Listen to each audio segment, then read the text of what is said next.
नमस्कार, मैं रणबीर राजपूत आप सबका एनजीपी लाइव न्यूज में स्वागत करता हूं।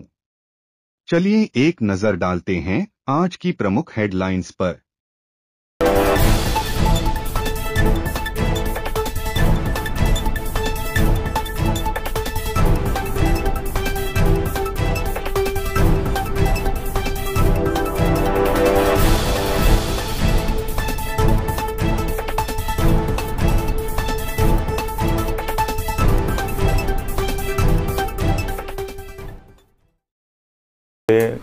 ऑफिशियल जो पर्यटन विभाग के टूरिज़्म डिपार्टमेंट के अधिकारी आ रहे हैं, अनिरुद्ध होशिंग करके, तो उनके साथ में मीटिंग हुई तो उन्होंने पूरे हमें ब्लैक एंड वाइट बताया कि आज तक इसमें बड़े बड़े जो राजनीतिक हैं उनके पैसे इन्वेस्ट होते हैं लेकिन बाहर ओपन में नहीं आता है। उन्होंने बहुत से प्रूफ दिखाए, हमें इनविटेशन कार्ड्स दिखाए, उनके नाम दिखाए, तो सब लोगों का उसमें डिस्कशन हुआ। फिर मेरा ताई ने एश्योरेंस लिया कि आप डालो, बोले मैंने भी पैसे डाली हूँ और सब लोगों ने पैसे डाले हैं।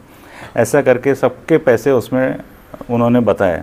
उसके ऊपर धीरे धीरे और उन्हें वो हमें विश्वास दिलाते गए, तो 3-4 बार में सब ने मिला के पैसे अलग अलग वे में डाले। ये प्रकरण चल रहा है नवंबर 2021 से, अक्टूबर या नवंबर 2021 से। पहले उन्होंने अपने जो रिश्तेदार हैं और यवतमाल के उनसे डलवाए, फिर धीरे धीरे संघ के जितने स्वयंसेवक हैं उनके परिचित उनसे पैसे डलवाए। फिर ऐसे एक दूसरे का विश्वास आते गया तो हम लोग उसमें निशंक होकर पैसे ट्रांसफ़र करते हैं पक्के में। कच्चा पैसा एक भी नहीं है किसी का भी। और उन्होंने 5-6 अकाउंट दिए थे कि इसमें डालना है। टूरिज़्म डिपार्टमेंट के आपके उसमें इनोवा लगेगी, ट्रैवलर टेम्पो ट्रैवल लगेंगे, रेलवे के आपको उसमें क्लीनिंग का कॉन्ट्रैक्ट मिलेगा 5 सालों का। ऐसे उन्होंने भरपूर हमें आश्वासन दिए कि सब काम ट्रांसपेरेंसी से और पक्का है। और उन्होंने लिंक के थ्रू MOT टूरिज़्म डिपार्टमेंट का फॉर्मेट भेजा जिसमें भर के हमें भेजना था, वो भी हमने उनको भर के भेजा। और धीरे धीरे क्या हुआ, फिर उन्होंने कहा कि आपका सबका प्रधानमंत्री जी खुद आके आपको अपॉइंटमेंट लेटर देंगे टेंडर का।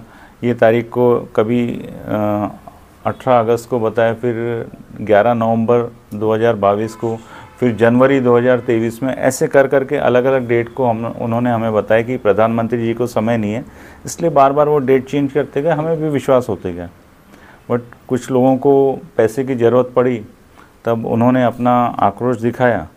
फिर धीरे धीरे जाके उनसे ये मालूम पड़ा कि ये सब चीज़ें फ्रॉड है।